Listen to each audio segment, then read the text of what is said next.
ನಮಸ್ಕಾರ ಸ್ನೇಹಿತರೆ, ತಮ್ಮೆಲ್ಲರಿಗೂ ಅಕ್ಕ IAS ಅಕಾಡೆಮಿ ಅರ್ಪಿಸುವ ದ ಹಿಂದೂ ದಿನಪತ್ರಿಕೆ ವಿಶ್ಲೇಷಣೆಗೆ ಸ್ವಾಗತ. ಸ್ನೇಹಿತರೆ, ಜುಲೈ 12ನೇ ತಾರೀಕಿನಿಂದ ದ ಹಿಂದೂ ಪೇಪರ್ನ ಪ್ರಮುಖ 3 ಸುದ್ದಿಗಳನ್ನು ನಾವು ಈ ವಿಡಿಯೋ ಸರಣಿಯಲ್ಲಿ ನಾವು ಚರ್ಚೆ ಮಾಡೋಣ. ಅದರಲ್ಲಿ ಪ್ರಮುಖವಾಗಿರ್ತಕ್ಕಂತಹ 3 ವಿಚಾರಗಳು ಅಂತಂದರೆ the new normal of political splits and shift. ಇದು ಮಹಾರಾಷ್ಟ್ರ ಸರ್ಕಾರದಲ್ಲಿ ಏನು ಶಿವಸೇನೆಯ ಸದಸ್ಯರು ಆ ಕಡೆಯಿಂದ ಹೋಗಿ ಮತ್ತು ಈ ಕಡೆ ಬಂದು ಮತ್ತು ಪಕ್ಷ ರಚನೆ ಆಗೋದಕ್ಕೆ BJP ಜೊತೆ ಕೈ ಜೋಡಿಸಿದ್ರು. ಅದರ ಹಿನ್ನೆಲೆಯಲ್ಲಿ ಮತ್ತು ದೇಶದ ವಿವಿಧ ರಾಜ್ಯಗಳಲ್ಲಿ ನಡೆದಿರ್ತಕ್ಕಂತಹ ರಾಜಕೀಯ ವಿದ್ಯಮಾನಗಳನ್ನು ಕುರಿತು ಶಾಸಕರು ತಮ್ಮ ಪಕ್ಷದ ನಿಷ್ಠೆಯನ್ನು ಬದಲಿಸಿ ಇನ್ನೊಂದು ಪಕ್ಷಕ್ಕೆ ವರ್ಗಾವಣೆ ಆಗ್ತಾ ಇದ್ದಾರೆ.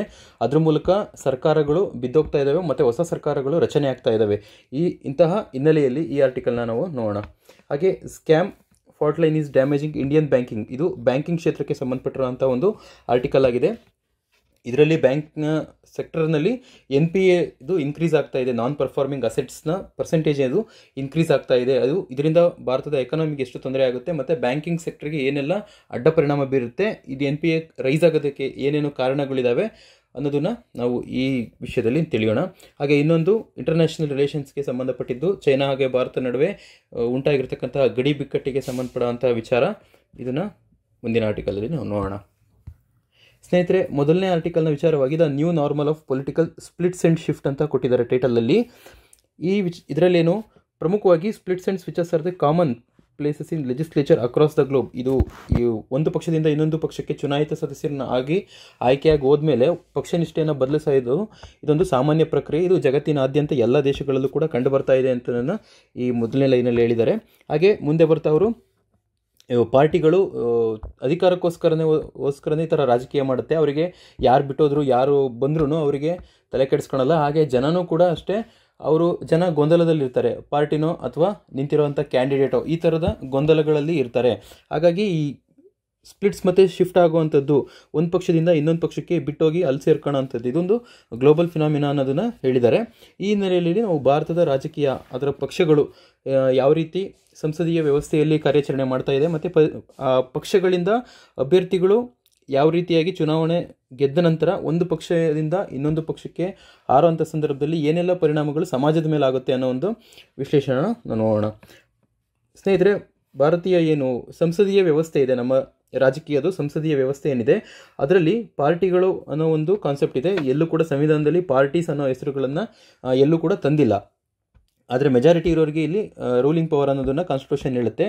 ನಮ್ಮದು ಸ್ಟಾರ್ಟಿಂಗಲ್ಲಿ ಸ್ವತಂತ್ರ ಬಂದಂತಹ ಸಂದರ್ಭದಲ್ಲಿ ಅಂದರೆ ಸಿಂಗಲ್ ಆಗಿದ್ದಂತಹ ಪಕ್ಷಗಳು ಅಂದರೆ 1-2 ಇದ್ದಂತಹ ಪಕ್ಷಗಳ ಸಂದರ್ಭದಲ್ಲಿ ಅಲ್ಲಿಂದ ಶುರುವಾದಂತಹ ರಾಜಕೀಯದಲ್ಲಿ ಬರ್ತಾ ಅದು ಮಲ್ಟಿ ಪಾರ್ಟಿ ಸಿಸ್ಟಮಿಗೆ ನಾವು ಎಂಟರ್ ಆಗ್ತೀವಿ. ಸಿಂಗಲ್ ಪಾರ್ಟಿ ಸಿಸ್ಟಮಲ್ಲಿ ಏನೆಲ್ಲ ಅವಕಾಶಗಳಿರುತ್ತೆ ಅಂತಂದರೆ ಅಲ್ಲಿ ಸರ್ಕಾರ ಸ್ಥಿರವಾಗಿ ನಿಲ್ಲೋದಕ್ಕೆ ಸಾಧ್ಯ ಆಗುತ್ತೆ. ಯಾಕೆ ಅಂತಂದರೆ ಒಬ್ಬ ನಾಯಕತ್ವನ ಅಡಿಯಲ್ಲಿ ಎಲ್ಲ ಸದಸ್ಯರು ಅವನನ್ನು ಅನುಸರಿಸ್ತಾ ಇರ್ತಾರೆ. ಹಾಗಾಗಿ ಅಲ್ಲಿ ಸರ್ಕಾರ ಸುಭದ್ರವಾಗಿರುತ್ತೆ. ಯಾವುದೇ ರೀತಿಯಾದಂಥ ಪಾರ್ಟಿ ಶಿಫ್ಟ್ ಆಗುವಂಥದ್ದು ಅಥವಾ ಅಲ್ಲಿ ಒಂದು ಪಾರ್ಟಿಯಿಂದ ಇನ್ನೊಂದು ಪಾರ್ಟಿಗೆ ಸ್ವಿಚ್ ಆಗುವಂಥದ್ದು ಇಲ್ಲಿ ಸಂಭವ ಮತ್ತು ಸಂದರ್ಭಗಳು ಕಡಿಮೆ ಇರುತ್ತೆ. ಮತ್ತು ನೋ ಪ್ಲೇಸ್ ಟು ಡಿಸೆಂಟ್, ಈ ಥರ ಒಬ್ಬ ನಾಯಕನ ಅಡಿಯಲ್ಲಿರ್ತಕ್ಕಂತಹ ದೊಡ್ಡ ಪಕ್ಷದಲ್ಲಿ ನೋ ಪ್ಲೇಸ್ ಟು ಡಿಸೆಂಟ್ ಅಂದರೆ ಯಾವುದೇ ರೀತಿಯಾದಂತಹ ನಿರ್ಧಾರಗಳಿಗೆ ನಾನು ಅಸಮ್ಮತಿ ಸೂಚಿಸುವಂತಹ ಅವಕಾಶಗಳು ನನಗೆ ಅಲ್ಲಿ ಕಡಿಮೆ ಇರ್ತವೆ. ಎಲ್ಲರೂ ಏನು ಹೇಳ್ತಾರೋ ಅದಕ್ಕೆ ನಾವು ಕೂಡ ಹೊಂದಾಣಿಕೆ ಮಾಡ್ಕೋಬೇಕಾಗುತ್ತೆ ಇಲ್ಲಿ. ಹಾಗಾಗಿ ಅಸಮ್ಮತಿಗೆ ಇಲ್ಲಿ ಯಾವುದೇ ರೀತಿಯಾದಂತಹ ಅವಕಾಶಗಳು ಕಡಿಮೆ ಇರುತ್ತೆ. ಮತ್ತು ಇದು ಒಬ್ಬ ನಾಯಕನ ಅಡಿಯಲ್ಲಿ ಇರತಕ್ಕಂತಹ ಸರ್ಕಾರ ಆದ್ದರಿಂದ ನಾವು ಇದನ್ನು ನಿಧಾನವಾಗಿ ನಮ್ಮ ಡೆಮೋಕ್ರಸಿಯಿಂದ ಹಿಡಿದು ಡಿಕ್ಟೇಟರ್ಶಿಪ್ಪಿಗೆ ಹೋಗುವಂಥ ಚಾನ್ಸಸ್ ಇರುತ್ತೆ. ನಾವು ಈ ಥರದನ್ನ ಕಾಲಾವಧಿಯನ್ನು ನಾವು ಇಂದಿರಾ ಗಾಂಧಿ ಪೀರಿಯಡಲ್ಲೂ ನಾವು ನೋಡಿದ್ದೀವಿ. ಆವಾಗ ನ್ಯಾಷನಲ್ ಎಮರ್ಜೆನ್ಸಿ ಬಂದಾಗ ಅದೇ ಪಕ್ಷದಿಂದ ಯಾರೂ ಕೂಡ ಅಷ್ಟು ಬಂಡಾಯ ಹೇಳೋದಕ್ಕೆ ಸಾಧ್ಯ ಆಗಲಿಲ್ಲ. ಹೀಗಾಗಿ ಪ್ರಜಾಪ್ರಭುತ್ವದಿಂದ ಹಿಡಿದು ನಾವು ಡಿಕ್ಟೇಟರ್ಶಿಪ್ಪಿಗೆ, ಏಕಚಕ್ರಾಧಿಪತ್ಯಕ್ಕೆ ಅಥವಾ ಟೋಟಲರಿಸಮ್ ಏನು ಹೇಳ್ತೀವಿ, ಇಂತಹ ಒಂದು ರಾಜಕೀಯ ವಿದ್ಯಮಾನಕ್ಕೆ ಈ ಸಿಂಗಲ್ ಪಾರ್ಟಿ ಸಿಸ್ಟಮ್ ಅನ್ನೋದು ಕಾರಣ ಆಗ್ಬೋದು. ಹಾಗೆ ಇನ್ನೊಂದು ಮಲ್ಟಿ ಪಾರ್ಟಿ ಸಿಸ್ಟಮ್, ಹಲವು ಬಹುಪಕ್ಷೀಯ ವ್ಯವಸ್ಥೆ, ರಾಜಕೀಯ ವ್ಯವಸ್ಥೆಯಲ್ಲಿ ಇಲ್ಲಿ ಪಾರ್ಟಿಗಳಿಗೆ ಏನು ಅಡ್ವಾಂಟೇಜ್ ಆಗುತ್ತೆ ಅಂತಂದರೆ ಇದರಲ್ಲಿ ಮೋರ್ ಪೊಲಿಟಿಕಲ್ ರೈಟ್ಸ್ನ ಸಿಗುತ್ತೆ ಜನಗಳಿಗೆ.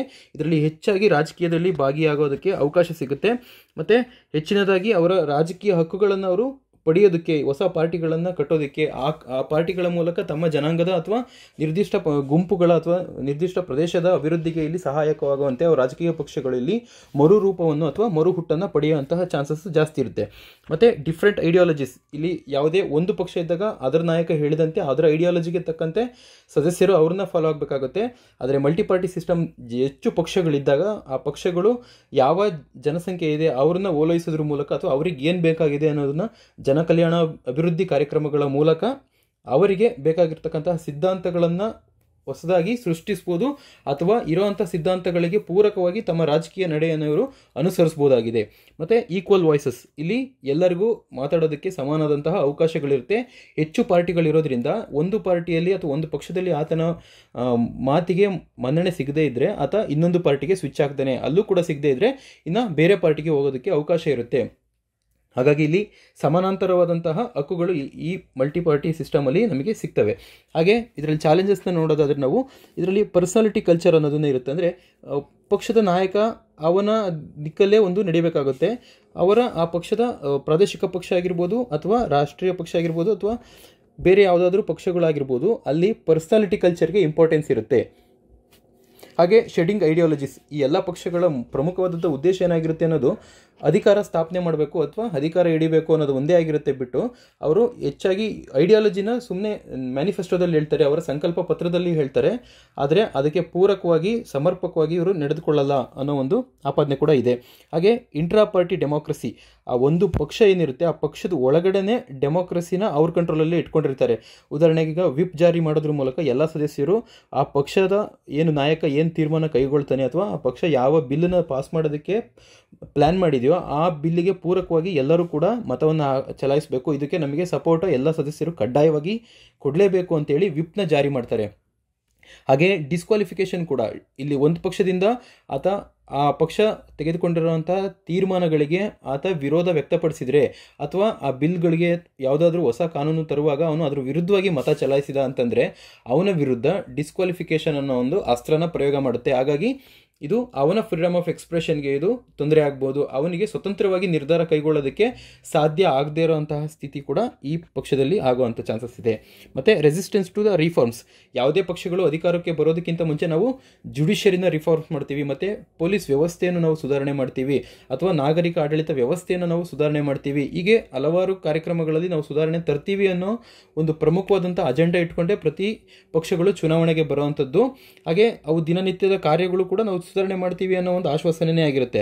ಆದರೆ ಅವು ಒಂದು ಸಾರಿ ಅಧಿಕಾರಕ್ಕೆ ಬಂದ ನಂತರ ಈ ಸುಧಾರಣೆಗಳು ಅನ್ನೋದನ್ನು ತಮ್ಮ ಪಕ್ಷದ ಮೇಲೆ ಸುಧಾರಣೆ ಆಗೋದನ್ನು ಅಥವಾ ತಮಗೆ ತಾವೇ ಸುಧಾರಣೆ ತಂದುಕೊಳ್ಳೋದಂಥದ್ದನ್ನು ಅವರು ವಿರೋಧಿಸ್ತಾರೆ. ಉದಾಹರಣೆಗೆ RTI ಅನ್ನೋದನ್ನು ಪೊಲಿಟಿಕಲ್ ಪಾರ್ಟಿ ಅವರು ಎಷ್ಟಾಗಿ ಫಾಲೋ ಮಾಡ್ತಾ ಇದ್ದಾರೆ, ಅವರ ಆಡಿಟಿಂಗ್ ಎಷ್ಟು ನಡೀತಾ ಇದೆ ಕರೆಕ್ಟಾಗಿ, ಅವರ ಫೈನಾನ್ಷಿಯಲ್ ಟ್ರಾನ್ಸಾಕ್ಷನ್ನೆಲ್ಲ ಕರೆಕ್ಟಾಗಿ ಅವರು ಎಲೆಕ್ಷನ್ ಕಮಿಷನ್ಗೆ ಸಬ್ಮಿಟ್ ಮಾಡ್ತಾ ಇದ್ದಾರೆ, ಈ ರೀತಿಯಾಗಿ ಅವರು ತಮ್ಮ ಪಕ್ಷವನ್ನೇ ತಾವು ಸುಧಾರಣೆಗೆ ಒಳಪಡಿಸ್ಕೊಳ್ಳೋದ್ರಲ್ಲಿ ಅವರು ಹಿಂದೆ ಉಳಿದಿದ್ದಾರೆ. ಹಾಗಾಗಿ ಇವನ್ನೆಲ್ಲ ಚಾಲೆಂಜಸ್ ಆಗಿ ಕನ್ಸಿಡರ್ ಮಾಡ್ಬೋದು. ಹಾಗೆ ಈ ರೀತಿ ಸ್ವಿಚ್ ಆ್ಯಂಡ್ ಏನು ಒಂದು ಪಕ್ಷದಿಂದ ಇನ್ನೊಂದು ಪಕ್ಷಕ್ಕೆ ಬದಲಾಗುವಂಥದ್ದು ಏನು ನಾಯಕರಿದೆ, ಈ ಥರದಂತಹ ವರ್ತಮಾನಗಳು, ಈ ಥರದಂತಹ ಸ್ಥಿತಿಗಳು ಸಮಾಜದ ಮೇಲೆ ಬೀರುವಂತಹ ಪರಿಣಾಮ ಏನು? ಯಾವುದಾದ್ರೂ ಒಂದು ಪಕ್ಷ ಅಧಿಕಾರಕ್ಕೆ ಬರಬೇಕು ಅಂತಂದರೆ ನಾವು ನಿಮಗೆ ಉಚಿತವಾದಂಥ ಸೌಲಭ್ಯ ಕೊಡ್ತೀನಿ, ಇದನ್ನು ಫ್ರೀ ಬೈಸ್ ಅಂತ ಕರೀತಾರೆ, ಇದರಿಂದ ಫಿಸಿಕಲ್ ಡೆಫಿಸಿಟ್ ಆಗುತ್ತೆ ಅನ್ನೋದನ್ನು ಫೈನಾನ್ಸ್ ಕಮಿಷನ್ ಅವರು ಕೂಡ ಇದನ್ನು ಎಚ್ಚರಿಕೆ ಕೊಟ್ಟಿದ್ದಾರೆ ಎಲ್ಲ ರಾಜಕೀಯ ಪಕ್ಷಗಳಿಗೂ ಕೂಡ. ಮತ್ತು ವೋಟ್ ಗೆಟಿಂಗ್ ಮಿಷನ್ಸ್ ಅಂತಂದರೆ ಒಂದು ಸಮಾಜನ ಈ ಪಕ್ಷಗಳು ಹೇಗೆ ಮಾಡ್ತವೆ ಅಂತಂದರೆ, ಆ ವ್ಯಕ್ತಿ ಸದಸ್ಯ ಒಂದು ಪಕ್ಷದಿಂದ ಇನ್ನೊಂದು ಪಕ್ಷಕ್ಕೆ ಹೋಗಿರ್ಬೋದು, ಆದರೆ ಅವನಿಗೆ ಪಕ್ಷ ಮತ್ತು ಸಮಾಜ ಇವೆರಡರಿಂದ ಅವನು ಭಿನ್ನ ಮಾಡಿ ನೋಡೋದಾದರೆ ಸಮಾಜ ಅವನಿಗೆ ಯಾವಾಗಲೂ ಅವನಿಗೆ ಇದು ವೋಟಿಂಗ್ ಮಿಷನ್ ಅನ್ನೋ ಥರ ಮಾತ್ರನೇ ಕಾಣುತ್ತೆ. ಅವನು ಪಕ್ಷ ಬದಲಾಯಿಸುವಾಗ ಈ ಸಮಾಜವನ್ನು ಅವನು ಯಾವುದನ್ನು ಕೇಳಲ್ಲ, ಅಥವಾ ಅವನ ಕಾನ್ಸ್ಟಿಟ್ಯೂಯೆನ್ಸಿ ಏನು ಆರಿಸಿ ಬಂದಿರ್ತಾನೆ ಆ ಕ್ಷೇತ್ರದ ಮತದಾರರನ್ನು ಅವನು ಪ್ರಶ್ನೆ ಮಾಡೋದಕ್ಕೆ ಹೋಗಲ್ಲ, ಅವರ ಒಪಿನಿಯನ್ ಕೂಡ ಕೇಳೋದಕ್ಕೆ ಹೋಗಲ್ಲ ಅವನು. ಹಾಗೆ mass ideas and inputs no matters, ಇಲ್ಲಿ ಪಕ್ಷದಿಂದ ಒಂದು ಪಕ್ಷಕ್ಕೆ ಇನ್ನೊಂದು ಪಕ್ಷಕ್ಕೆ ಬದಲಾವಣೆ ಆಗುವಾಗ ಅಥವಾ ಬೇರೆ ಪಕ್ಷದಿಂದ ಅಲ್ಲಿರೋ ಸದಸ್ಯರನ್ನು ಇನ್ನೊಂದು ದೊಡ್ಡ ಪಕ್ಷ ಅವರನ್ನು ಸ್ವಾಗತಿಸುವಾಗಲೂ ಕೂಡ ಆ ಸಮಾಜದ ಬಗ್ಗೆ ಅಥವಾ ಸಮಾಜದಿಂದ ನಾವು ಇವ್ರನ್ನ ಕರ್ಕೋಬೇಕೋ ಬೇಡ ಅನ್ನೋದು ಯಾವುದೇ ರೀತಿಯಾದಂತಹ ಸಮಾಜವನ್ನು ಇವರು ಪರಿಗಣಿಸಲ್ಲ. ಹಾಗಾಗಿ ಸಮಾಜವನ್ನು ಇಬ್ಬರೂ ಕೂಡ ಪಕ್ಷ ಮತ್ತು ಆ ಸದಸ್ಯ ಹೋಗೋನು ಅಥವಾ ಬದಲಾವಣೆ ಆಗ್ತಾ ಇರೋನು ಬರೋವಂಥವನು ಯಾರೂ ಕೂಡ ಸಮಾಜದ ಅವರ ಅಭಿಪ್ರಾಯಗಳಿಗೆ ಅಥವಾ ಏನೇ ಆಗಲಿ ಇಲ್ಲಿ ಯಾವುದೇ ರೀತಿಯಾದಂತಹ ಮನ್ನಣೆಯನ್ನು ನೀಡೋದಿಲ್ಲ. ಮತ್ತು ಇದು ಈ ಥರ ಪಕ್ಷಗಳಿಂದ ಹೊರಡೋಂಥ ಸಂದರ್ಭದಲ್ಲಿ ಡಿಸ್ಕ್ವಾಲಿಫೈ ಆಗ್ಬೋದು. ಅವನು ಡಿಸ್ಕ್ವಾಲಿಫೈ ಆದ ನಂತರ ಚುನಾವಣೆಯನ್ನು ಎದುರಿಸಬೇಕಾಗುತ್ತೆ. ಆ ಚುನಾವಣೆಯ ಮತ್ತೆ ವೆಚ್ಚ ಅದು ಮತ್ತೆ ಇದೇ ಸಮಾಜದ ಮೇಲೆ ಬೀಳುತ್ತೆ. ಹಾಗಾಗಿ ಈ ರೀತಿಯಾದಂಥ ಪಕ್ಷದಿಂದ ಇನ್ನೊಂದು ಪಕ್ಷಕ್ಕೆ ವರ್ಗಾವಣೆ ಆಗುವಂಥ ಸಂದರ್ಭದಲ್ಲಿ ಇದು ಸಾಧ್ಯ ಇರೋವಂಥದ್ದು ಮಲ್ಟಿಪಾರ್ಟಿ ಸಿಸ್ಟಮಲ್ಲಿ ಇದ್ದಾಗ ಮಾತ್ರ ಈ ಥರ ವರ್ಗಾವಣೆ ಆಗೋವಂಥದ್ದು, ಪಕ್ಷ ಬಿಡೋವಂಥದ್ದು, ಇನ್ನೊಂದಕ್ಕೆ ಸೇರೋವಂಥದ್ದು ಹೆಚ್ಚಾಗಿ ಇರೋವಂತಹ ಚಾನ್ಸಸ್ ಇದೆ. ಅದರ ಅಡ್ವಾಂಟೇಜಸ್ನ ನಾವು ನೋಡಿದ್ದೀವಿ, ಹಾಗೆ ಇಲ್ಲಿ ಇರೋವಂಥ ಚಾಲೆಂಜಸ್ನ ನೋಡಿದ್ದೀವಿ. ಮತ್ತು ಈ ರೀತಿ ಬದಲಾವಣೆ ಆಗೋದ್ರಿಂದ ಇದು ಯಾವ ರೀತಿ ಸಮಾಜದ ಮೇಲೆ ಪರಿಣಾಮ ಬೀರುತ್ತೆ ಅನ್ನೋ ಕೆಲವು ಪಾಯಿಂಟ್ಸ್ನ ಇಲ್ಲಿ ನಾವು ನೋಡಿದ್ದೀವಿ. ಹಾಗೆ ಸ್ಪ್ಲಿಟ್ ಆ್ಯಂಡ್ ಸ್ವಿಚಸ್ ಆಗೋದ್ರಿಂದ ಇದು ಯಾವಾಗಲೂ ರೆಪ್ರೆಸೆಂಟೇಟಿವ್ ಡೆಮೋಕ್ರಸಿ ಅನ್ನೋದ್ರ ಸುತ್ತನೇ ಸುತ್ತುತ್ತಾ ಇರುತ್ತೆ. ಅಂದರೆ ಪ್ರಜಾಪ್ರತಿನಿಧಿಗಳ ಏನು ಅಂತಹ ಒಂದು ಪ್ರಜಾಪ್ರಭುತ್ವ ವ್ಯವಸ್ಥೆ ಇದೆ, ಅದ್ರ ಸುತ್ತನೇ ಸುತ್ತುವಂಥ ವ್ಯವಸ್ಥೆ. ಜನರಿಂದ ಆಯ್ಕೆಯಾಗಿರ್ತಕ್ಕಂಥ ವ್ಯಕ್ತಿ ಯಾವುದೇ ರೀತಿ ಜನಗಳ ಅವರ ಅಭಿಪ್ರಾಯಗಳನ್ನು ಕೇಳ್ದೇನೆ ಆತನೇ ಮುಂದುವರಿತಾನೆ. ಹಾಗೆ ಚುನಾವಣೆ ಸಂದರ್ಭದಲ್ಲೂ ಕೂಡ ಪಾರ್ಟಿಗಳಿಗೆ, ಆ ಕ್ಷೇತ್ರದ ಮತದಾರರಿಗೆ ಸರ್ಕಾರವನ್ನು ಅವರು ಒಂದು ಅಕೌಂಟಬಿಲಿಟಿ, ಉತ್ತರದಾಯಿತ್ವವಾಗಿ ಮಾಡಬೇಕು ಅಂತಂದರೆ ಅವರು ಇಲ್ಲಿ ಪಕ್ಷನ ಕೇಳಬೇಕಾ ಅಥವಾ ನಿಂತಿರುವಂತಹ ಅಭ್ಯರ್ಥಿನ ಕೇಳಬೇಕಾ ಅನ್ನೋ ಒಂದು ಗೊಂದಲದಲ್ಲಿ ಇರ್ತಾರೆ ಯಾವಾಗಲೂ. ಮತ್ತು ಆ ಪಾರ್ಟಿಯಿಂದ ಒಂದು ಸ್ವಿಚಸ್ ಆಗೋದ್ರಿಂದ, ಅವನು ಬೇರೆ ಪಕ್ಷಕ್ಕೆ ಬದಲಾವಣೆ ಆಗೋದ್ರಿಂದ ಇದು ಟ್ರಸ್ಟ್ ರಿಲೇಷನ್ಶಿಪ್ನ ಅವನು ಬ್ರೇಕ್ ಮಾಡ್ದಂಗೆ ಆಗುತ್ತೆ. ಯಾವುದೋ ಒಂದು ಪಕ್ಷದ ಅಭ್ಯರ್ಥಿಯಾಗಿ, ಅಧಿಕೃತ ಅಭ್ಯರ್ಥಿಯಾಗಿ ಅವನು ನಿಂತಿದ್ದ ಅಂತಂದರೆ ಜನ ಆ ಪಕ್ಷದ ಸಿದ್ಧಾಂತಗಳನ್ನು ನೋಡಿ ಅವನಿಗೆ ಓಟ್ ಹಾಕಿರ್ಬೋದು, ಅಥವಾ ಇವರ ವೈಯಕ್ತಿಕ ಅವನ ಹಿನ್ನೆಲೆ ಅಥವಾ ವರ್ಚಸ್ಸನ್ನು ನೋಡಿ ಅವನನ್ನು ಆಯ್ಕೆ ಮಾಡಿರ್ಬೋದು. ಆದರೆ ಅವನು ಒಂದು ಸಾರಿ ಪಕ್ಷ ನಿಷ್ಠೆಯನ್ನು ತೋರಿದು ಇನ್ನೊಂದು ಪಕ್ಷಕ್ಕೆ ಹೋದಾಗ ಈ ಪಕ್ಷಕ್ಕೆ ಅಥವಾ ಈ ಪಕ್ಷದ ಸಿದ್ಧಾಂತವನ್ನು ನಂಬಿ ಯಾರು ಓಟ್ ಹಾಕಿರ್ತಾರೆ ಅವರಿಗೆ ಅದು ಒಂದು ನಂಬಿಕೆಗೆ ದ್ರೋಹ ಬಗ್ದಂಗೆ ಆಗುತ್ತೆ. ಹಾಗಾಗಿ ಈ ರೀತಿಯಾಗಿ ಒಂದು ಪಕ್ಷದಿಂದ ಇನ್ನೊಂದು ಪಕ್ಷಕ್ಕೆ ವರ್ಗಾವಣೆ ಆಗೋಂಥ ಸಂದರ್ಭದಲ್ಲಿ ಈ ಎಲ್ಲ ಅಂಶಗಳನ್ನು ಆ ವ್ಯಕ್ತಿ ತಲೆಯಲ್ಲಿಟ್ಕೊಂಡು ಆಮೇಲೆ ಪಕ್ಷಕ್ಕೆ ವರ್ಗಾವಣೆ ಆಗಬೇಕೋ ಇಲ್ಲೋ ಅನ್ನೋದನ್ನು ಅವ್ರ ಜೊತೆ ಚರ್ಚೆ ಮಾಡಿ ಆಗೋದ್ರಿಂದ ಇದು ಉತ್ತಮ ಆಗ್ಬೋದು. ಹಾಗೆ ಎರಡನೇ ಆರ್ಟಿಕಲ್ ಎಕಾನಮಿಗೆ ಸಂಬಂಧಪಡುವಂಥದ್ದು GS3 ಪೇಪರ್ಗೆ. ಇದರಲ್ಲಿ ಆ ಥರ ಪ್ರಮುಖವಾಗಿ ಚರ್ಚೆ ಮಾಡಿರ್ತಕ್ಕಂಥ ವಿಷಯ ಏನು ಅಂತಂದರೆ NPA ಮತ್ತು ಬ್ಯಾಡ್ ಲೋನ್ಸ್ ಇದು ಜಾಸ್ತಿ ಆಗ್ತಾ ಇದೆ, ಇದರಿಂದ ಸ್ಕ್ಯಾಮ್ಗಳು ಶುರುವಾಗ್ತಿದೆ ಅನ್ನೋದನ್ನು ಇವರು ಹೇಳಿದ್ದಾರೆ. ಉದಾಹರಣೆಗೆ ಇಲ್ಲಿ DHFL, ದಿವಾನ್ ಹೌಸಿಂಗ್ ಫೈನಾನ್ಸ್ ಕಾರ್ಪೊರೇಷನ್ ಲಿಮಿಟೆಡ್, ಅದರದೊಂದು ಉದಾಹರಣೆ ಕೊಟ್ಟಿದ್ದಾರೆ. ಮತ್ತು ABG ಶಿಪ್ ಯಾರ್ಡ್ ಲಿಮಿಟೆಡ್ ಸೂರತ್ಗೆ ಸಂಬಂಧಪಡುವಂಥದ್ದು, ಇದು 23,000 ಕೋಟಿ ಹಗರಣ ಇದು ಆಯಿತು, ಅದರಿಂದ ಲೋನ್ ರಿಕವರಿ ಆಗೋಕ್ಕೆ ಸಾಧ್ಯ ಆಗ್ತಾ ಇಲ್ಲ ಅಂತ ಹೇಳಿದೆ. ಹಾಗೆ ಅದನ್ನು CBI ತನಿಖೆಯಲ್ಲಿ ಫಸ್ಟ್ ಇನ್ಫಾರ್ಮೇಷನ್ ರಿಪೋರ್ಟ್ FIR ಪ್ರತಿಯಲ್ಲಿ ಹೇಳಿದೆ. ಇದರಿಂದ ಹೆಚ್ಚಾಗಿ ಹೊಡೆತ ಅನುಭವಿಸಿರುವಂತಹದ್ದು ಬ್ಯಾಂಕಲ್ಲಿ ಸ್ಟೇಟ್ ಬ್ಯಾಂಕ್ ಆಫ್ ಇಂಡಿಯಾ ಅನ್ನೋದನ್ನು CBIನಲ್ಲಿ ಹೇಳಿದೆ. ಹಾಗಾಗಿ ಈ ಥರದ ಬ್ಯಾಡ್ ಲೋನ್ಸ್ ಅಥವಾ ಇನ್ಕ್ರೀಸ್ ಆಗೋದಕ್ಕೆ ಮುಖ್ಯವಾದಂತಹ ಕಾರಣ ಏನು ಅಂತಂದರೆ NPA ರೈಸ್ ಆಗೋದಕ್ಕೆ ಕಾರಣ ಸ್ಕ್ಯಾಮ್ಗಳು, ಹಗರಣಗಳು, ಈ ರೀತಿಯಾದಂಥದ್ದು ಹೆಚ್ಚಾಗಿ ಕಾರಣ ಆಗುತ್ತೆ. ಮತ್ತು ಇಲ್ಲಿ ಯಾವ ಥರ ಮೆನ್ಷನ್ ಮಾಡಿರ್ತಾರೆ, ಕೆಲವು ಸಜೆಷನ್ಸ್ನ ಕೊಟ್ಟಿದ್ದಾರೆ. ಈ ಆರ್ಟಿಕಲ್ನ ಕಂಪ್ಲೀಟಾಗಿ ಓದಿ ನೀವು ನೋಡಿ. ಬ್ಯಾಂಕಿಂಗ್ ಇಶ್ಯೂಸ್ಗಳಲ್ಲಿ ಭಾರತದಲ್ಲಿ ಪ್ರಮುಖವಾಗಿ ಅಸೆಟ್ ಕ್ವಾಲಿಟಿ, ಕ್ಯಾಪಿಟಲ್ ಅಡಿಕ್ವೆಸಿ, ಮತ್ತು employment and technology, balance sheet management, ಹಾಗೆ ಅಡ್ಮಿನಿಸ್ಟ್ರೇಷನ್, ಇವು ಇಷ್ಟು ಕೂಡ ಬ್ಯಾಂಕ್ನ ವಲಯದಲ್ಲಿರ್ತಕ್ಕಂತಹ ಸಾಮಾನ್ಯವಾದಂತಹ ಸಮಸ್ಯೆಗಳಾಗಿದ್ದಾವೆ. ಅದರಲ್ಲಿ ಪ್ರಮುಖವಾಗಿ ನಾವು NPA, ನಾನ್ ಪರ್ಫಾರ್ಮಿಂಗ್ ಅಸೆಟ್ಸ್ ಅಂತ ಏನಿದೆ, ಅನುತ್ಪಾದಕ ಆಸ್ತಿಗಳು ಅಂತ ಕರಿತೀವಿ, ಅಥವಾ ಯಾವುದೇ ರೀತಿಯಾಗಿ ಬ್ಯಾಂಕಿಗೆ ಒಂದು ಲಾಭ ತರದೇ ಇರತಕ್ಕಂತಹ ಒಂದು ಆಸ್ತಿಗಳು ಅಂತಲೂ ಕರಿತೀವಿ ಇವನ್ನ. ಯಾಕೆ ಅಂತಂದರೆ ಅದರಿಂದ ಏನೂ ಪ್ರಯೋಜನ ಆಗಲ್ಲ ಬ್ಯಾಂಕಿಂಗ್ ವಲಯಕ್ಕೆ ಅಥವಾ ಬ್ಯಾಂಕ್ಗಳಿಗೆ ಅನ್ನೋದನ್ನು ಹೇಳ್ತೀವಿ. LPG ರಿಫಾರ್ಮ್ಸ್ ನಡೆದ ನಂತರ ನರಸಿಂಹನ್ ಕಮಿಟಿ ಅನ್ನೋದನ್ನು ನೇಮಕ ಆಗಿರುತ್ತೆ. ಬ್ಯಾಂಕ್ಗಳ ಸುಧಾರಣೆಗಾಗಿ ನೇಮಕ ಆಗುವಂಥ ಸಮಿತಿ ಇದು. ಅದರಲ್ಲಿ ಹಿಂದೇನು ಕೂಡ ಸಾಲಗಳನ್ನು ಬ್ಯಾಂಕ್ಗಳು ಕೊಡ್ತಾ ಇದ್ವು, ಅಲ್ಲೂ ಕೂಡ ಸಾಲ ವಸೂಲಿಯಾಗದೇ ಅವು ಎಲ್ಲವನ್ನು ಕೂಡ ಬ್ಯಾಂಕ್ಗಳು ತೆಗೆದಾಕ್ತಾ ಇದ್ವು, ಮತ್ತು ವಸೂಲಿಯದು ನಿಧಾನ ಆಗ್ತಾ ಇತ್ತು ಕ್ರಮ. ನರಸಿಂಹನ್ ಕಮಿಟಿ ಅದರ ರಚನೆ ಆದ ನಂತರ ಅವರು ಬ್ಯಾಂಕುಗಳ ವಲಯಕ್ಕೆ ಕೆಲವು ಸುಧಾರಣೆಗಳನ್ನು ಶಿಫಾರಸು ಮಾಡ್ತಾರೆ, ಇಂಥ ಕ್ರಮಗಳನ್ನು ನೀವು ಅಳವಡಿಸ್ಕೋಬೇಕು ಅಂತ. ಅದರಲ್ಲಿ ಸಾಲವನ್ನು ನೀವು 4 ವಿಧಗಳಾಗಿ ನೀವು ಡಿವೈಡ್ ಮಾಡಬೇಕಾಗುತ್ತೆ. ಇವನ್ನ ನೀವು NPA ಅಂತ ಕರಿಬೇಕು, ಅಂದರೆ ನಾನ್ ಪರ್ಫಾರ್ಮಿಂಗ್ ಅಸೆಟ್ಸ್ ಅಂತ ಕರೀರಿ. ಮೊದಲನೇ ಶ್ರೇಣಿ, ಎರಡನೇ ಶ್ರೇಣಿ, ಮೂರನೇ ಶ್ರೇಣಿ, ಹೀಗೆ 4ನೇ ಶ್ರೇಣಿ ತನಕನೂ ಅವರು ಅದನ್ನು ಡಿವೈಡ್ ಮಾಡಿದ್ದಾರೆ, ಬೈಫರ್ಕೇಟ್ ಮಾಡಿದ್ದಾರೆ. ಆ NPAದಲ್ಲಿ ಮತ್ತೆ ಅವರು 3 ವಿಧವನ್ನಾಗಿ ತೋರಿಸಿ, ಮೊದಲನೇದು ಸಬ್ಸ್ಟ್ಯಾಂಡರ್ಡ್ ಅಸೆಟ್ ಅಂತ. ಇದು 1 ವರ್ಷದ ಅಥವಾ 6 ತಿಂಗಳಿನಿಂದ 1 ವರ್ಷದ ಅವಧಿಗೆ ಸಾಲ ಕೊಟ್ಟ ನಂತರದ ಅವಧಿಗಳಿಗೆ ಬಡ್ಡಿ ಅಥವಾ ವಸೂಲು ಯಾವುದು ನಿಮಗೆ ರಿಟರ್ನ್ ಆಗ್ತಾ ಇಲ್ಲ ಅಂತಂದರೆ ಇದನ್ನು ನೀವು ಸಬ್ಸ್ಟ್ಯಾಂಡರ್ಡ್ ಅನ್ನೋದನ್ನು ನೀವು ಡಿವೈಡ್ ಮಾಡಬೇಕು ಅಂತ ಹೇಳ್ತಾರೆ. ಹಾಗೆ ಡೌಟ್ಫುಲ್ ಅಸೆಟ್ ಅಂದರೆ 1 ವರ್ಷಕ್ಕೆ ಸಮ ಆಗುತ್ತಲ್ಲ ಅಂತಹ ಇದನ್ನು, ಅಂದರೆ 1 ವರ್ಷದ ನಂತರ ಬರೋವಂಥದ್ದನ್ನು ಬರದೇ ಇರೋವಂತಹ ಸಾಲ ಇರ್ಬೋದು, ಅಥವಾ ಪ್ರಿನ್ಸಿಪಲ್ ಅಮೌಂಟ್ ಇರ್ಬೋದು, ಅದಕ್ಕೆ ವಿಧಿಸುವಂಥ ಬಡ್ಡಿ ಆಗದಿರ್ಬೋದು, ಇದು ಬರದೇ ಇದ್ದರೆ ನೀವು ಅದನ್ನು ಡೌಟ್ಫುಲ್ ಅಸೆಟ್ಸ್ ಅಂತ ಮಾಡಿ. ಇದು 1 ವರ್ಷದ ನಂತರ ಬರೋವಂತಹ ಒಂದು ಸ್ಥಿತಿಗೆ ನಾವು ಡೌಟ್ಫುಲ್ ಅಸೆಟ್ ಅಂತ ಕರಿತೀವಿ. ಹಾಗೆ ಅದನ್ನೂ ಮೀರಿತು ಅಂತಂದ್ರೂ ಕೂಡ ನೀವು ಅದನ್ನು ಲಾಸ್ ಅಸೆಟ್ಸ್ ಅಂತ ಕರೀರಿ. ಇದು ನಮಗೆ ಬರೋಲ್ಲ, ಇದು ಲೋ ವ್ಯಾಲ್ಯೂನ ಹೊಂದಿರುತ್ತೆ. ಇದರ ಪ್ರಯತ್ನವನ್ನು ನಾವು ಯಾವುದೇ ರೀತಿಯಾದಂತಹ ಬ್ಯಾಂಕಿಂಗ್ ವಲಯದಲ್ಲಿ ಇದ್ರ ಮೇಲೆ ನಿರೀಕ್ಷಣೆ ಇಟ್ಟು ಮುಂದಿನ ವ್ಯವಹಾರಗಳನ್ನು ಮಾಡೋಕ್ಕೆ ಆಗಲ್ಲ ಅನ್ನೋದನ್ನು ಇಲ್ಲಿ ಲಾಸ್ ಅಸೆಟ್ ಅಂತ ಕರಿತೀವಿ. ಹಾಗೆ ಈ 2003ನೇ ಇಸ್ವಿಯಿಂದನೂ ಕೂಡ ನಾನ್ ಪರ್ಫಾರ್ಮಿಂಗ್ ಅಸೆಟ್ಸ್ ಅನ್ನೋದು ಜಾಸ್ತಿ ಆಗ್ತಾ ಇದೆ. ಇದಕ್ಕೆ ಪ್ರಮುಖವಾದಂತಹ ಕಾರಣವನ್ನು ನೋಡೋದಾದರೆ 2003ನೇ ಇಸ್ವಿಲಿ ಎಲ್ಲ ಕಡೆ ಹೆಚ್ಚಿನದಾಗಿ ಸಾಲ ವಿತರಣೆ ಕಾರ್ಯಕ್ರಮಗಳು ಶುರುವಾಗುತ್ತೆ. ಅದು ಸುಮಾರು 2006-7 ಇಸ್ವಿ ತನಕ ಇದು ನಿರಂತರವಾಗಿ ಮುಂದುವರಿಯುತ್ತೆ. ಇದರಲ್ಲಿ ಪ್ರಮುಖವಾಗಿ ನಾನ್ ಫುಡ್ ಕ್ರೆಡಿಟ್ಸ್, ಆಹಾರಕ್ಕೆ ಸಂಬಂಧ ಇಲ್ಲದೇ ಇರುವಂಥದ್ದು, ಅಂದರೆ ಕಮರ್ಷಿಯಲ್ ಕ್ರೆಡಿಟ್ಸ್ಗಳನ್ನು ಹೆಚ್ಚಾಗಿ ಕೊಡುವಂಥದ್ದು, ಇನ್ಫ್ರಾಸ್ಟ್ರಕ್ಚರ್ಗೆ ಲೋನ್ಗಳನ್ನು ಕೊಡುವಂಥದ್ದು, ಕೃಷಿಗೆ ಸಂಬಂಧಪಡುವಂಥ ಲೋನ್ಗಳನ್ನು ಹೆಚ್ಚಾಗಿ ಕೊಡೋಕ್ಕೆ ಶುರುವಾಗುತ್ತೆ. ಆಗ RBI ಏನು ಮಾಡುತ್ತೆ, ರೆಪೋ ರೇಟ್ನ ರೈಸ್ ಮಾಡುತ್ತೆ ಮತ್ತು CRR ಕ್ಯಾಶ್ ರಿಸರ್ವೇಷನ್ ಏನಿದೆ ಅದನ್ನು ಹೆಚ್ಚು ಮಾಡುತ್ತೆ. ಇದರಿಂದ ನಗದು ಚಲಾವಣೆಗೆ ಮಿತಿ ಇರಬೇಕು ಅನ್ನೋದು ಈ ಎರಡು ಕ್ರಮಗಳ ಉದ್ದೇಶ ಆಗಿರುತ್ತೆ. ಆದರೂ ಕೂಡ ಸ್ಟಿಲ್ ಕ್ರೆಡಿಟ್ ಎಕ್ಸ್ಪೆನ್ಷನ್ ಹ್ಯಾಪಂಡ್, ಇನ್ನೂ ಕೂಡ ಸಾಲದ ವಿತರಣೆ ಹೆಚ್ಚಾಗುತ್ತೆ. ಅಂಥ ಸಂದರ್ಭದಲ್ಲಿ ಜಾಗತಿಕವಾಗಿ ಗ್ಲೋಬಲ್ ಸ್ಲೋಡೌನ್ ಆಗುತ್ತೆ, ಆರ್ಥಿಕ ಚಟುವಟಿಕೆಗಳಲ್ಲಿ ಕುಸಿತ ಉಂಟಾಗುತ್ತೆ. ಹಾಗಾಗಿ ಅದರ ಪರಿಣಾಮದಿಂದಾಗಿ ಕೆಲವು ಬ್ಯಾಂಕ್ಗಳ ವಲಯದಲ್ಲಿ ನಷ್ಟಗಳನ್ನು ಅನುಭವಿಸೋದಕ್ಕೆ ಭಾರತದಲ್ಲೂ ಕೂಡ ಅಷ್ಟಾಗಿ ಅಲ್ಲ, ಜಾಗತಿಕವಾಗಿ ಆಗಿದ್ದಕ್ಕಿಂತ ಭಾರತದಲ್ಲಿ ಅಷ್ಟಾಗಿ ನಷ್ಟ ಅನುಭವಿಸಲ್ಲ. ಬ್ಯಾಂಕುಗಳು ತಮ್ಮ ವ್ಯವಹಾರಗಳನ್ನು ಇನ್ಮುಂದೆ ಕಠಿಣವಾಗಿ ನಿರ್ಧಾರಗಳನ್ನು ತಗೋಬೇಕು. ಯಾವಾಗ ಬೇಕೋ ಆವಾಗ ಸಾಲನ ಎಷ್ಟು ಬೇಕೋ ಅಷ್ಟು ಸಾಲಗಳನ್ನು ಕೊಡೋಗಿಲ್ಲ ಅನ್ನೋದನ್ನು ನಿಧಾನವಾಗಿ ನೀತಿಗಳು ಮತ್ತು RBI ಸರ್ಕಾರ ಎಲ್ಲವೂ ಕೂಡ ಬ್ಯಾಂಕ್ಗಳ ವಲಯದ ಮೇಲೆ ನಿಯಂತ್ರಣ ಹೊರೋದಕ್ಕೆ ಶುರು ಮಾಡ್ತವೆ. ಆಮೇಲೆ ಕೋರ್ಟ್ಗಳ ಇಂಟರ್ವೆನ್ಷನ್ ಮತ್ತು ನ್ಯಾಷನಲ್ ಗ್ರೀನ್ ಟ್ರಿಬ್ಯುನಲ್ ಅದರ ಡಿಸಿಷನ್ಗಳು ಮತ್ತು ಎನ್ವಿರಾನ್ಮೆಂಟ್ ಲಾಸು ಮತ್ತು RBIನ ಕೆಲವು ಉಪಕ್ರಮಗಳಿಂದಾಗಿ ಅದುವರೆಗೂ ಏನು ಸಾಲ ವಿತರಣೆ ಆಗಿತ್ತು ಯಾವ್ಯಾವ ಸೆಕ್ಟರ್ಗಳಿಗೆ, ಅಲ್ಲಿ ಅವುಗಳ ಏನು ಸಂಸ್ಥೆಗಳ ಒಂದು ಬೇರೆ ಬೇರೆ ಕಾನೂನುಗಳ ಮೂಲಕ ಅಥವಾ ಕಠಿಣ ನಿರ್ಧಾರಗಳ ಮೂಲಕ ಅಲ್ಲಿಂದ ಸಾಲ ಪಡೆದಂತೂ ಹೋಗಿ ಯಾವುದು ಪ್ರಾಜೆಕ್ಟಲ್ಲಿ ಇನ್ವೆಸ್ಟ್ ಮಾಡಿದ್ರು ಅದರ ಪ್ರಾಜೆಕ್ಟ್ಗಳ ಮೇಲೆಲ್ಲ ನಿರ್ಬಂಧವನ್ನು ಏರೋದಕ್ಕೆ ಶುರು ಮಾಡ್ತಾರೆ.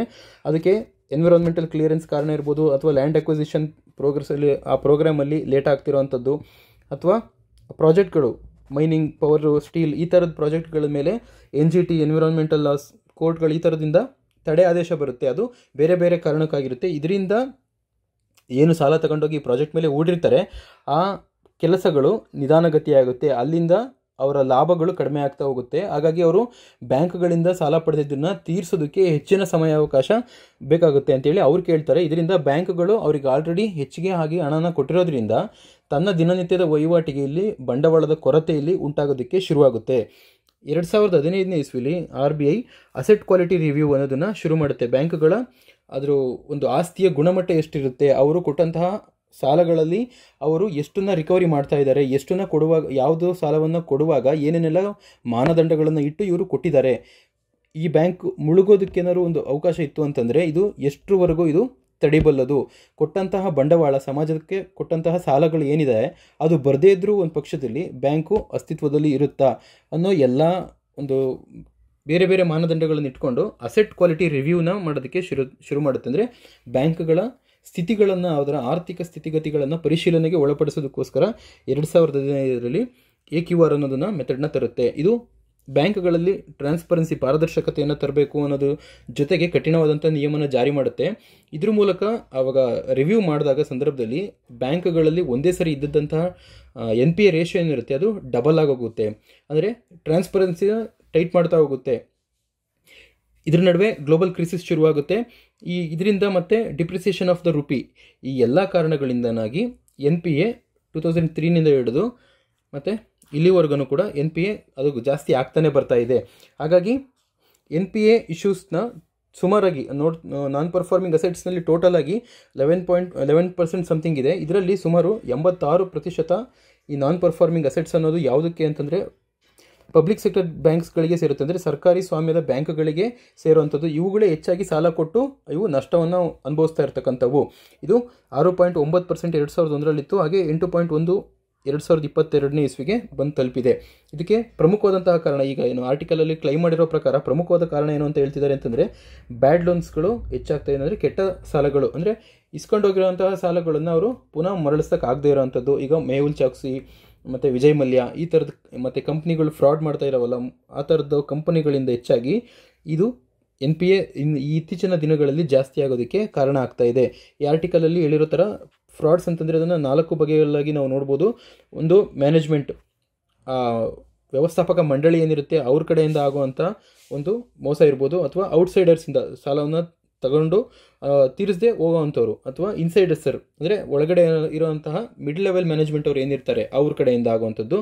ಇನ್ಸೈಡರ್ಸ್ ಮತ್ತು ಔಟ್ಸೈಡರ್ಸ್ ಈ ಇಬ್ಬರು ಸೇರಿ ಮಾಡುವಂಥದ್ದು. ಒಟ್ಟಾರೆಯಾಗಿ ಈ 4 ಥರದ ಫ್ರಾಡ್ಗಳನ್ನ ನಾವು ಪೂರ್ ಗವರ್ನೆನ್ಸ್ ಅಥವಾ ಆಪರೇಷನಲ್ ಫೇಲ್ಯೂರ್ಸ್ ಅಂತ ಕರಿಬೋದು. ಒಟ್ಟಾರೆಯಾಗಿ ಈ PSUಗಳು ಕೊಟ್ಟಿರುವಂತಹ ಸಾಲಗಳಲ್ಲಿ ಆಗಿರೋ NPAಗೆ ಪ್ರಮುಖವಾದಂತಹ ಕಾರಣದಲ್ಲಿ ಸುಮಾರು 38% ಏನು ಅದರ ವೈಫಲ್ಯದ ಒಂದು ಶೇಕಡಾವಾರು ಇದೆಯಲ್ಲ, ಈ ವೈಫಲ್ಯ ಆಗೋದಕ್ಕೆ ಇದರಲ್ಲಿ ಪ್ರಮುಖವಾಗಿ 38% ಯಾವುದಕ್ಕೆ ಕಾಂಟ್ರಿಬ್ಯೂಟ್ ಆಗುತ್ತೆ ಅಂತಂದರೆ ಮಾನಿಟ್ರಿಂಗ್ ಮಾಡುವಂಥದ್ದು. ಅಂದರೆ ಅವರಿಗೆ ಸಾಲ ಕೊಟ್ಟ ನಂತರ ಅವರು ವಾಪಸ್ಸು ಮರಳಿ ಕಟ್ಟೋದಕ್ಕೆ ಏನೇನೆಲ್ಲ ಬೇಕು, ಅವರಿಗೆ ಒತ್ತಾಯ ಇರುವಂಥದ್ದು, ಅವರಿಗೆ ನೋಟಿಸ್ ಕೊಡುವಂಥದ್ದು, ಅವ್ರನ್ನ ಸರಿಯಾಗಿ ನಿಗಾ ವಹಿಸಿ ನೋಡದೇ ಇರೋವಂಥದ್ದು, ಇದು 38% ಫೇಲ್ಯೂರ್ ಆಗಿದೆ. ಹಾಗೆ ಬಿಫೋರ್ ಡಿಸ್ಬರ್ಮೆಂಟ್ ಅಂತಂದರೆ ಸಾಲವನ್ನು ವಿತರಿಸೋದಕ್ಕಿಂತ ಮುಂಚೆ ಅವ್ರನ್ನ ಸರಿಯಾಗಿ ನೀವು ಆಡಿಟ್ ಮಾಡಿರಲ್ಲ, ಅವರ ಶಕ್ತಿ ಸಾಮರ್ಥ್ಯವನ್ನು ನೀವು ಮೌಲ್ಯಮಾಪನಕ್ಕೆ ಒಳಪಡಿಸದೇ ಇರೋದ್ರಿಂದ ಅಂಥದ್ರಿಂದ ಹಿಡಿದು 21% ನಾವು ಫೇಲ್ಯೂರ್ ಆಗ್ತಾ ಇದ್ದೀವಿ. ಹಾಗೆ ಎಫೆಕ್ಟ್ಸ್, ಇದರಿಂದ ಏನಾಗುತ್ತೆ, ಈ ಥರ NPA ಹೆಚ್ಚಾಗ್ತಾ ಹೋಗ್ತಾ ಇದ್ದರೆ ಬ್ಯಾಂಕಿನ ಮೇಲೆ ಗ್ರಾಹಕನಿಗೆ ಇಟ್ಟಿರ್ತಕ್ಕಂತಹ ನಂಬಿಕೆ ಏನಿರುತ್ತೆ ಅದು ಮುರಿದೋಗುತ್ತೆ. ಅವನಿಗೆ ಬ್ಯಾಂಕಿನ ವ್ಯವಸ್ಥೆ ಮೇಲೆ ಅಥವಾ ಎಕಾನಮಿ ಮೇಲೆ ಅವನಿಗೆ ಒಂದು ನಂಬಿಕೆ ಇರಲ್ಲ. ಬ್ಯಾಂಕ್ಗಳು ಯಾವುದಾದ್ರೂ ನಾನು ಅಲ್ಲಿ ಹೋಗಿ ಬಡ್ಡಿ, ನಾನೇನಾದರೂ ಠೇವಣಿ ಇಟ್ಟರೆ, ಡೆಪಾಸಿಟ್ ಇಟ್ಟರೆ ಅವರು ಇನ್ನೊಂದು ಯಾರಿಗೂ ದುಡ್ಡಿರೋರಿಗೆ ಅಥವಾ ದೊಡ್ಡ ದೊಡ್ಡ ಬಿಸ್ನೆಸ್ ಮ್ಯಾನ್ ಅವರಿಗೆ ಸಾಲ ಕೊಡ್ತಾರೆ. ಅದರಿಂದ ಅವನು ವಾಪಸ್ ಕಟ್ಟಲ್ಲ. ಹಂಗಾಗಿ ನಮ್ಮ ದುಡ್ಡು ಎಲ್ಲನೂ ಕೂಡ ಅವನಿಗೆ ಕೊಡ್ತಾರೆ, ನಮಗೆ ಇಲ್ಲಿ ಸಾಲ ಸಿಗದೇ ಇರೋ ಥರ ಆಗುತ್ತೆ ಅಂತೇಳಿ ಅವನು ಹಿಂಜರಿಕೆ ಉಂಟಾಗುತ್ತೆ, ಅವನಿಗೆ ನಂಬಿಕೆ ಇಲ್ಲದೆ ಹೋಗುತ್ತೆ. ಹಾಗೆ ಇನ್ಕ್ರೀಸಿಂಗ್ ಇನ್ ಆಪರೇಟಿಂಗ್ ಕಾಸ್ಟ್, ಬ್ಯಾಂಕ್ಗಳು ಈ ರೀತಿ ನಷ್ಟವನ್ನು ಅನುಭವಿಸ್ತಿದ್ದಾಗ ಅವರು ಬೇರೆ ಗ್ರಾಹಕರಿಗೆ, ಇತರೆ ಗ್ರಾಹಕರಿಗೆ ಹೆಚ್ಚಿನ ಒಂದು ಆಪರೇಟಿಂಗ್ ಕಾಸ್ಟಾಗಿ ಹೆಚ್ಚಿನದಾಗಿ ತಗೊತಾರೆ. ಅಂದರೆ ನಿರ್ವಹಣೆಗೋಸ್ಕರ ಹೆಚ್ಚಿನದಾಗಿ ಅವರಿಗೆ ಹಣವನ್ನು ATM ವಿಡ್ರಾ ಮಾಡಿದರೆ ನಿಮಗೆ ಎಕ್ಸ್ಟ್ರಾ ಎಷ್ಟು ಕಟ್ಟಾಗುತ್ತೆ, ಮತ್ತು ನೀವು ಮಿನಿಮಮ್ ಬ್ಯಾಲೆನ್ಸ್ನ ಇಷ್ಟು ಮೇಂಟೈನ್ ಮಾಡಲೇಬೇಕು, ಈ ರೀತಿಯಾದಂಥ ರೂಲ್ಸ್ಗಳನ್ನು ಹೆಚ್ಚು ಮಾಡ್ತಾ ಹೋಗ್ತಾರೆ. ಮತ್ತು ಆಪರೇಟಿಂಗ್ ಕಾಸ್ಟ್ಗಳನ್ನು ಅವರು ಜಾಸ್ತಿ ವಸೂಲಿನ ಮಾಡೋಕ್ಕೆ ಶುರು ಮಾಡ್ತಾರೆ. ಇದನ್ನು ತಡೆ ಹಿಡಿಯೋದಕ್ಕೆ ಸರ್ಕಾರ, ಬ್ಯಾಂಕ್ಗಳು ಮತ್ತು RBI ಮೂರು ಕೂಡ ಹಲವಾರು ರೀತಿಯ ಕ್ರಮಗಳನ್ನು ಕೈಗೊಳ್ತಾನೆ ಇದ್ದಾವೆ. ಆದರೂ ಅದು ಏನೇನು ಕ್ರಮಗಳು ಕೈಗೊಂಡಿದ್ದಾವೆ ಅವು ಇನ್ನಷ್ಟು ಸಾಲ್ತಾ ಇಲ್ಲ.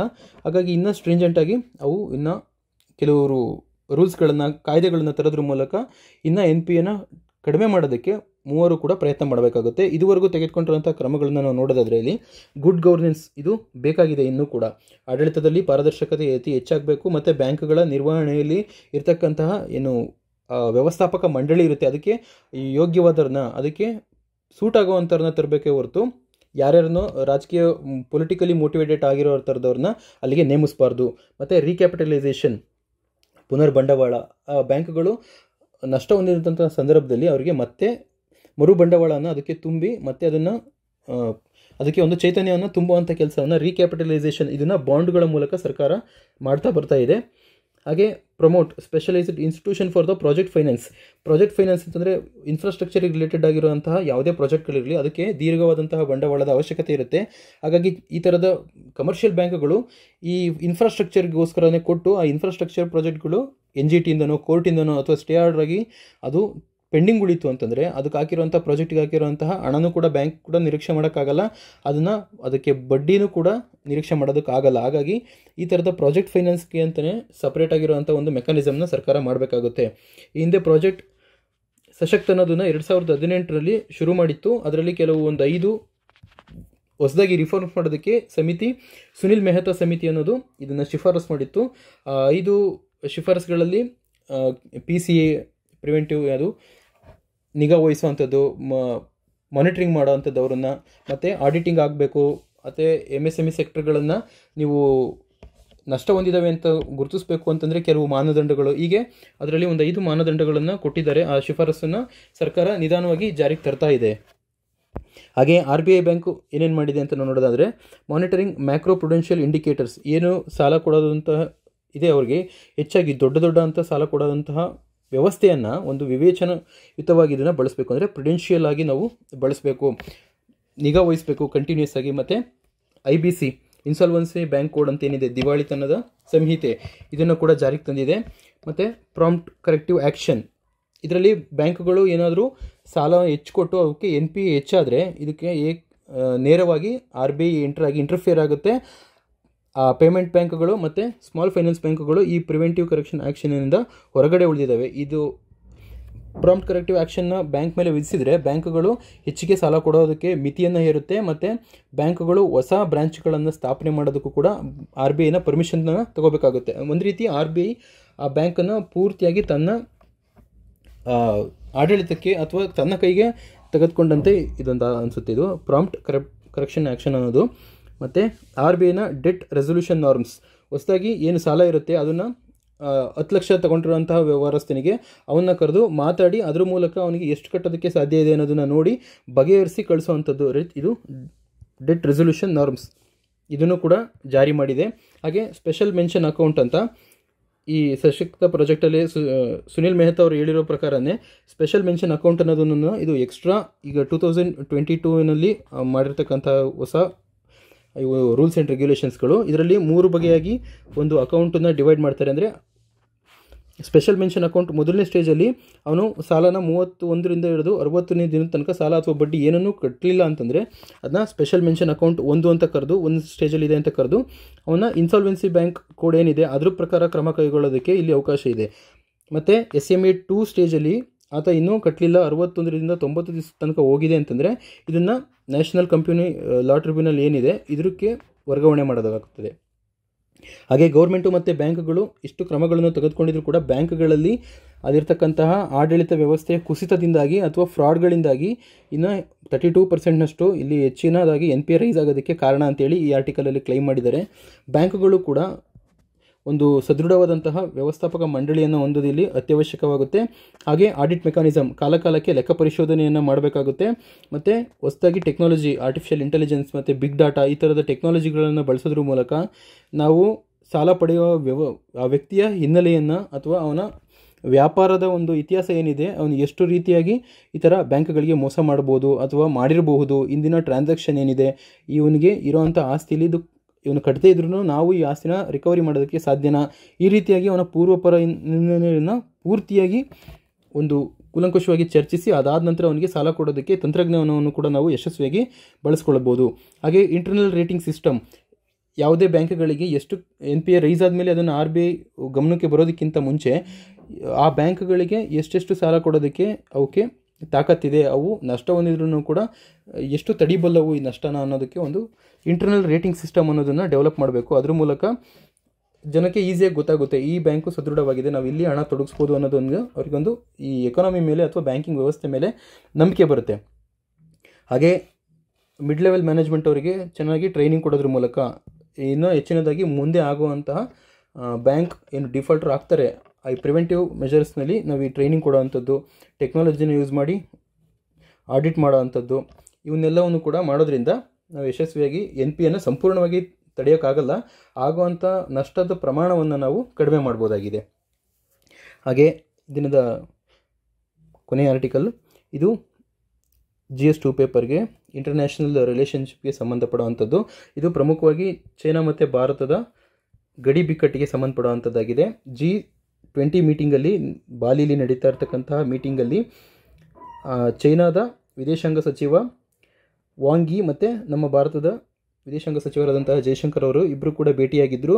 ಅಲ್ಲಿ ಚೈನಾದವರು ಏನು ಹೇಳ್ತಿದ್ದಾರೆ, ನಾವು ಮತ್ತೆ ಬೈಲ್ಯಾಟ್ರಲ್ ರಿಲೇಷನ್ನ ಶುರು ಮಾಡೋಣ ಅನ್ನೋದನ್ನು ಹೇಳ್ತಾ ಇದ್ದಾರೆ. ಅಂದರೆ ಕಡಿಮೆ ಪ್ರಮಾಣದಲ್ಲಿದೆ, ಅದನ್ನು ಮುಂಚಿನ ರೀತಿಯಾಗಿ ಹೆಚ್ಚಿನ ಮಟ್ಟಕ್ಕೆ ಒಯ್ಯೋಣ ಅನ್ನೋದನ್ನು ವಾಂಗ್ ಯಿ ಅನ್ನೋರು ಚೀನಾದ ಪರವಾಗಿ ಹೇಳಿದ್ದಾರೆ. ಆದರೆ ಭಾರತ ಏನು ಹೇಳ್ತಾ ಇದೆ, ದಿಟ್ಟವಾಗಿ ನೀವು ಗಡಿ ಬಿಕ್ಕಟ್ಟಿನ ಸಮಸ್ಯೆ ಏನಿದೆ ಅಲ್ಲಿಂದ ಪೂರ್ತಿಯಾಗಿ ಸೇನೆಗಳನ್ನು ಹಿಂತೆಗೋಬೇಕು, ಮತ್ತು ಮುಂಚೆ ಇದ್ದ ಸ್ಥಿತಿ ನಿರ್ಮಾಣ ಆದರೂ ಮಾತ್ರ ನಾವು ವ್ಯಾಪಾರ ವ್ಯವಹಾರಗಳ ಸಂಬಂಧಗಳಲ್ಲಿ ನಾವು ಮಾತಾಡ್ತೀವಿ, ಅಲ್ಲಿವರೆಗೂ ನಾವು ಯಾವುದೇ ರೀತಿಯ ವ್ಯಾಪಾರದ ಮಾತುಕತೆಗಳನ್ನು ನಾವು ಮಾತಾಡೋಲ್ಲ ಅಂತ ಹೇಳಿದ್ದಾರೆ. ಆದರೆ ಚೈನಾಗೆ ಈಗ ಸದ್ಯಕ್ಕೆ ಬೇಕಾಗಿರೋದು engage with India's on multilateral grouping such as BRICS, SCO ಅಂದರೆ ಶಾಂಘೈ ಕೋಆಪರೇಷನ್ ಆರ್ಗನೈಸೇಷನ್, ಈ ಥರದ್ರಲ್ಲಿ ಎಂಗೇಜ್ ಮಾಡ್ಕೋಬೇಕು ಭಾರತನ ಅಂತ ಚೈನಾ ಬಯಸ್ತಾ ಇದೆ. ಆದರೆ ಭಾರತ ಇದಕ್ಕೆ ಮೊದಲು ಗಡಿ ಬಿಕ್ಕಟ್ಟಿನ ಸಮಸ್ಯೆಗಳು ಬಗೆಹರಿಬೇಕು, ಅದಾದ ನಂತರ ನಾವು ವ್ಯಾಪಾರಕ್ಕೆ ಬರ್ತೀವಿ ಅಂತ ಹೇಳಿದರೆ. ಈಗ ಪ್ರಮುಖವಾಗಿ ಗಲ್ವಾನ್ ವ್ಯಾಲಿ ಮತ್ತು ಪ್ಯಾಂಗಾಂಗ್ ಸೋ ಮತ್ತು ದೆಮ್ಚೋಕ್ ಈ 3 ಪ್ರದೇಶಗಳಲ್ಲಿ ಅವರ ಸೇನೆಗಳು ಅಲ್ಲೇ ಇದೆ, ಅದನ್ನು ನೀವು ಪೂರ್ತಿಯಾಗಿ ಹಿಂದಕ್ಕೆ ತಗೋಬೇಕು ಅನ್ನೋದು ಭಾರತದ ವಾದ ಆಗಿದೆ. ಭಾರತಕ್ಕೂ ಮತ್ತು ಚೈನಾದ ನಡುವೆ ಸುಮಾರು 3488 ಕಿಲೋಮೀಟರ್ ಉದ್ದದ ಗಡಿಗಳನ್ನು ಹೊಂದಿದ್ದು, ಇದರಲ್ಲಿ ಪ್ರಮುಖವಾಗಿ ಪೂರ್ವ ಭಾಗದಲ್ಲಿರ್ತಕ್ಕಂಥ ಅರುಣಾಚಲ ಪ್ರದೇಶದಲ್ಲಿ ಮತ್ತು ಸಿಕ್ಕಿಂ ಭಾಗ ಇರ್ತಕ್ಕಂತಹ ಭೂತಾನ್ ಮತ್ತು ಸಿಕ್ಕಿಂ ಇಲ್ಲಿ ಬರ್ತಕ್ಕಂತಹ ಏನು ಚುಂಬಿ ವ್ಯಾಲಿ ಈ ಪಾಯಿಂಟಲ್ಲಿ, ಮತ್ತು ನೀವು ಇಲ್ಲಿ ಗಮನಿಸ್ಬೋದು ಈ 3 ಲೊಕೇಶನ್ಗಳಲ್ಲಿ ಗಲ್ವಾನ್, ಪ್ಯಾಂಗ್ಸೋ ಮತ್ತು ಡೆಮ್ಚೋಕ್ ಈ 3 ಭಾಗದಲ್ಲಿ ಈಗ ನಮಗೆ ಗಡಿ ಉದ್ವಿಗ್ನತೆಯ ಸ್ಥಿತಿ ಉಂಟಾಗಿದೆ. ಹಾಗಾಗಿ ಚೈನಾ ಇದನ್ನು ಪೂರ್ತಿಯಾಗಿ ಮಿಲಿಟರಿನ ಅಲ್ಲಿಂದ ತೆಗೆದುಕೊಳ್ಳೋವರೆಗೂ ಕೂಡ ಭಾರತ ಇದರಲ್ಲಿ ಯಾವುದೇ ರೀತಿ ಚೈನಾದೊಂದಿಗೆ ವ್ಯಾಪಾರ ಸಂಬಂಧಗಳ ಬಗ್ಗೆ ಇಲ್ಲಿ ನಾವು ಮಾತಾಡಲ್ಲ ಅನ್ನೋದನ್ನು ಒಂದು ಖಡಕ್ ಸಂದೇಶವನ್ನು ಕೊಟ್ಟಿದೆ.